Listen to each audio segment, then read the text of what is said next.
Part আমাদের ড্রেসের, এটা হচ্ছে আরেকটা পার্ট। অল ওভার ড্রেসটা কিন্তু আপনারা দেখতেই পাচ্ছেন একদম heavy embroidery work, chicken curry সব কিছুর উপরে থাকবে। এরপরে থাকছে আমাদের ব্যাক পোর্শন, এক কালার লনের মধ্যে আছে, এটা ব্যাক পার্ট। এরপর স্লিভসটা হচ্ছে চিকেন কারি থাকবে, এমব্রয়ডারি থাকবে, এটা স্লিভসের পোর্শন খুবই সুন্দর করে আসবে, ফুল স্লিভসটা কাজ করা থাকছে। আর প্যানেল আছে কিছু, সব দুপাট্টা। ওকে, সো এটা হলো আমাদের কামিজের ফুল ফ্রন্ট পোর্শন। দুপাট্টাটা পাচ্ছি আমরা লনের মধ্যে,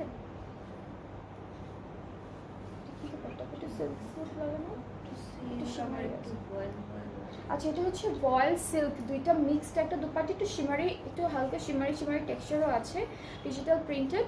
দুপাট্টার আঁচলে আর পাড়ের জন্য কিন্তু আলাদা আলাদা প্যানেল দিয়ে দিয়েছে। সো এটা হচ্ছে আঁচলে, এটা আঁচলে, এটা পাড়ে। আর ট্রাউজারটা ক্যামব্রিক কটন, প্রাইসটা সেম থাকছে 8000 টাকা। এই ড্রেসেসগুলো ডিসকাউন্টের আগে